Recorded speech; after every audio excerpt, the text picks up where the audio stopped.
I'm a huge Xiaomi fan because it can bring innovation and simplicity in a great variety of daily situations, high-tech or not, by itself or through its partners. And it does so with prices that are often way below the competition, with a quality unequivocal for the price range. This happens once again with the Mi Notebook Air 12, the smallest laptop from Xiaomi, here shown in its second iteration, featuring the same hardware of the previous model, save for an updated chipset. Let's take a look. First, I'd like to take a brief tour of the Xiaomi Air family, Pro excluded. What we'll be seeing today is the 12-inch base model, in my opinion the most recommended.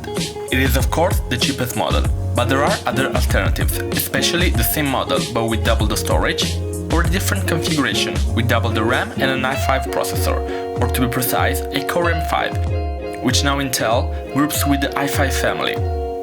Do I think it makes sense investing in a superior model? Not really, because the storage space is easily expandable, since the SSD is a SATA that can be replaced with no effort, and a free PCI Express slot is also present. I suggest saving some money and expand the storage only if necessary. Talking about the i5, I think we're going towards a price range that is way too high, especially if we keep in mind the implication of importing. Same thing for the 13-inch models, which are great in the base configuration, but in the more expensive ones are not very preferable to other products in your local market. Let's now talk about how much it costs, because before going on, I think it's necessary to contextualize its price. The base model you see now is usually on sale for €400 or $500 or cheaper thanks to coupons or flash sales on Gearbest.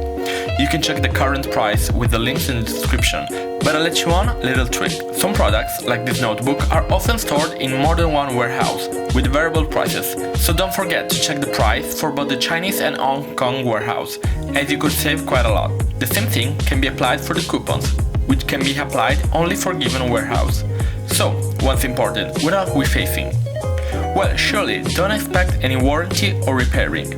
Gearbest offers customer support for products that are dead on arrival, and theoretically it offers also after-sales service, but be prepared to ship products abroad for repairing.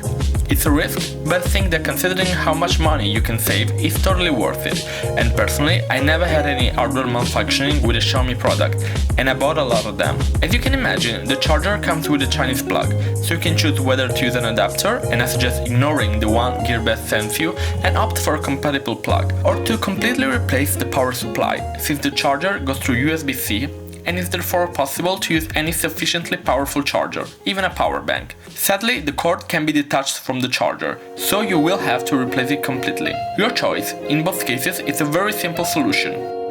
Another hassle of importing is that the pre-installed Windows version is in Chinese and it doesn't allow to change language. There's good news though. I confirmed that the pre-installed Windows license is perfectly valid for a multi-language copy, and in a separate tutorial I'll guide you step by step in reinstalling Windows and drivers, without the need of purchasing another license, and that's really good news. One last notice, the keyboard's layout is American, but if you need it to match to your country's layout, you can easily find stickers to apply on the keys. Let's see this Air 12 from the outside. As soon as I hold it in my hand, I was incredibly surprised by how light it is, just a little more than 1 kilogram. And by its size, definitely more compact than I expected, and comparable to that of a magazine. So it can be without doubt be considered an ultrabook, a light notebook and very transportable, ideal to bring around in bags or backpacks. Build quality is very good, with the external chassis all in metal.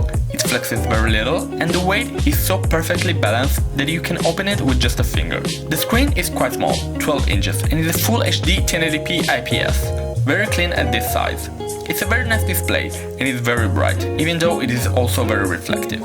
So you could have some issues using it outdoor. It's perfect for web browsing and for watching movies though, which is actually this notebook's vocation. Staying in the multimedia field, let's hear the speakers created in partnership with AKG and placed on the lower side of the notebook. What does this imply? That for an optimal audio output, you need to keep the notebook on a flat, rigid surface. This way, the sound waves can be reflected. Keeping it on your lap, for example, causes a sound dispersion that is definitely noticeable. However, audio is surprisingly high and crisp. They're not the best speakers on the market, but for this price range and considering the size, the solution is valid.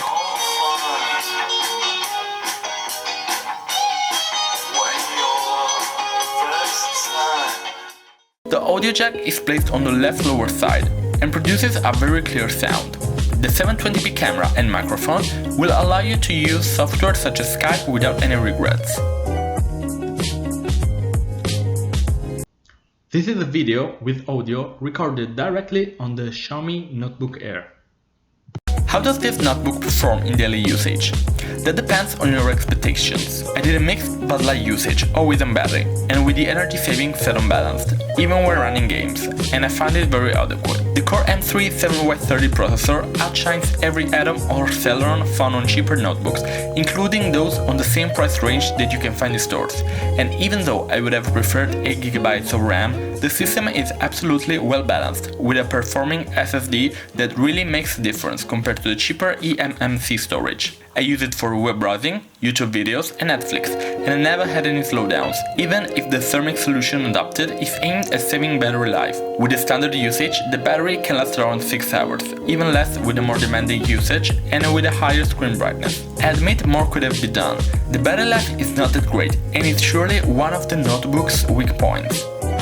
Luckily, as I said before, thanks to the USB-C port, you can charge it with sufficiently powerful power banks, if you are in need for more mobility. Also, the 45-watt charger won't make you wait for long.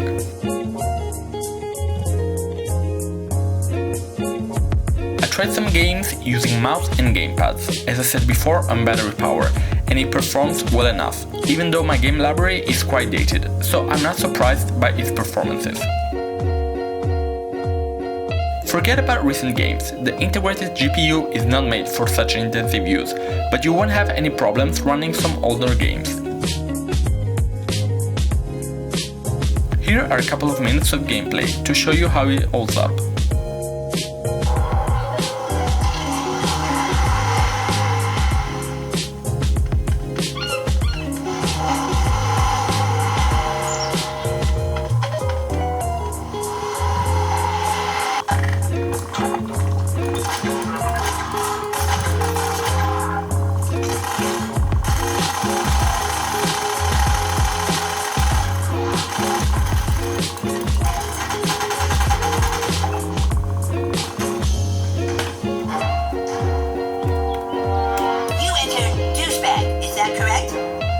Are you sure you want to keep the name Douchebag? Very well, Douchebag. You will now choose a class. Fighter, mage, thief. A mage is like a wizard, only not as cool. You look sneaky enough to be a thief. Gee, well, so I guess we'll never really be friends. You look sneaky enough to be a thief. We welcome to our kingdom, Douchebag the Thief. Hooray! Now please, go and visit the weapon shop. Procure yourself a weapon and we shall teach you to fight. Would you like to see my wares, weary traveler?